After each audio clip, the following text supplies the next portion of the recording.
Cien años de soledad narra la historia de una familia a través de 6 generaciones, pero hay una pregunta que se nos hace desde el principio de las páginas.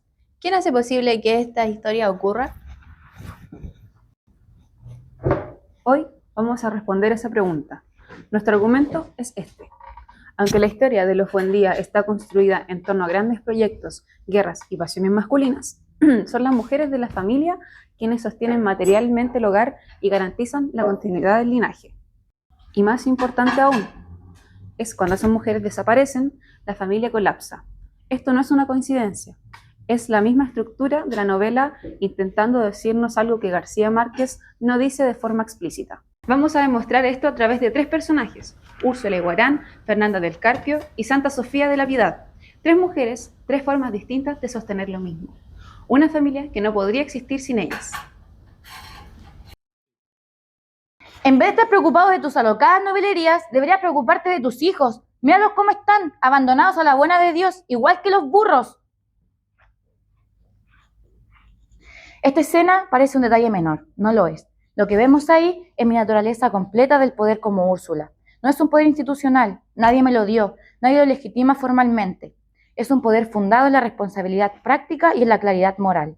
Mientras mi esposo, José Arcadio Buendía, se obsesiona con los inventos de los gitanos, yo, Úrsula, financio a la familia con mi negocio de animalitos de caramelo.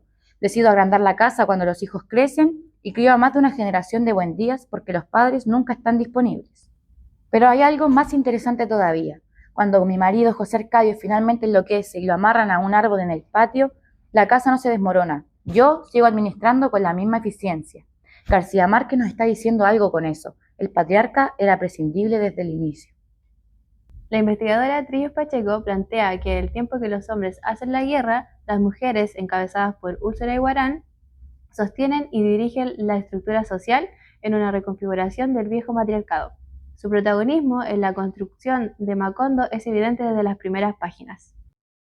Y la crítica de Arango refuerza esto. La Casa Buendía no es un escenario neutro, es un espacio estructurado por la lógica del pensamiento femenino que lo organiza. Úrsula no solo vive en la casa, la funda simbólicamente, la expande, la mantiene y la convierte en el centro de gravedad de Macondo.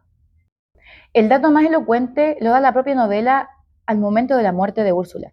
Queda ciega, pero oculta su ceguera durante años, porque conoce cada espacio, cada rutina, cada movimiento de la casa de memoria. Su control va más allá de lo físico. Eso es poder real.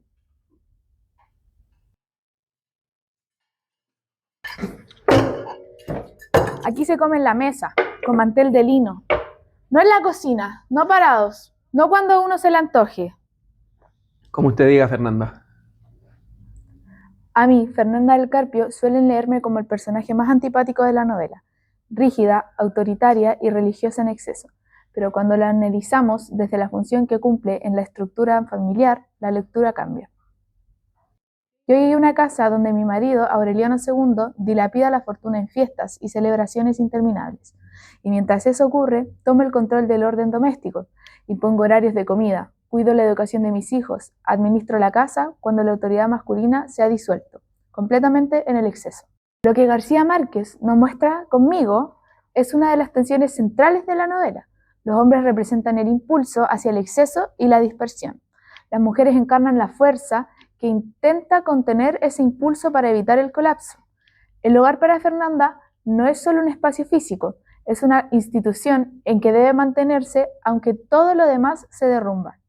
Y lo que hace todavía más significativo mi personaje es que fracasa. Yo no logro salvar a la familia, pero eso no significa que mi rol sea menor. Al contrario, su fracaso nos permite dimensionar la magnitud de la decadencia. Alguien lo intentó con toda su voluntad y aún así no fue suficiente. Como señalamos en nuestro análisis, el desdichado destino de los Buendía no solo radica en los campos de batalla, ni en las fallidas empresas masculinas, sino también en los espacios domésticos, donde una vez más son las mujeres quienes intentan mantener aquello que amenaza constantemente con fragmentarse.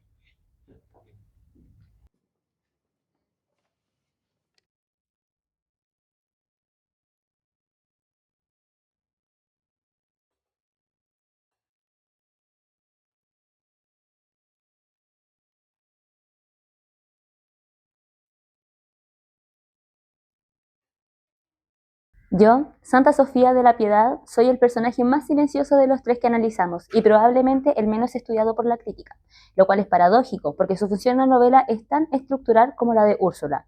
Desde que se instala en la casa Buendía, me convierto en el soporte material del hogar durante décadas. Colaboro también con el negocio de los caramelos que tiene Úrsula, realizo los quehaceres domésticos, crío a mis hijos sola, completamente sola. Y todo esto sin reclamar un ápice de reconocimiento. La novela me describe con una frase que condensa todo. Tenía la virtud de no existir por completo, pero Úrsula, cuando enferma, cuando los demás personajes se encierran o desaparecen, ahí está Santa Sofía, cocinando, cuidando, manteniendo la cotidianidad. La casa sigue funcionando porque yo estoy aquí. Braithwaite señala que los personajes femeninos de García Márquez suelen cargar con formas silenciosas de subordinación heredadas desde la tradición patriarcal latinoamericana. Santa Sofía representa precisamente esa condición. Su figura encarna lo que los estudios feministas contemporáneos llaman trabajo de cuidado, esa labor reproductiva y doméstica que precisamente ocurre en silencio y sin interrupción, termina volviéndose invisible. Arango plantea que Santa Sofía pasa a ser la condición de posibilidad de que la historia de los Buendías pueda seguir ocurriendo. Cuando ella también se va, ya no queda nadie que sostenga la casa. La tesis que planteamos al inicio del video dice que el poder doméstico femenino es la condición de posibilidad del linaje Buendía. Al final de la novela, Gabriel García Márquez nos confirma de una manera muy precisa. Que García Márquez construya el colapso final del linaje en tan cercana correlación con la desaparición de sus mujeres no parece casual.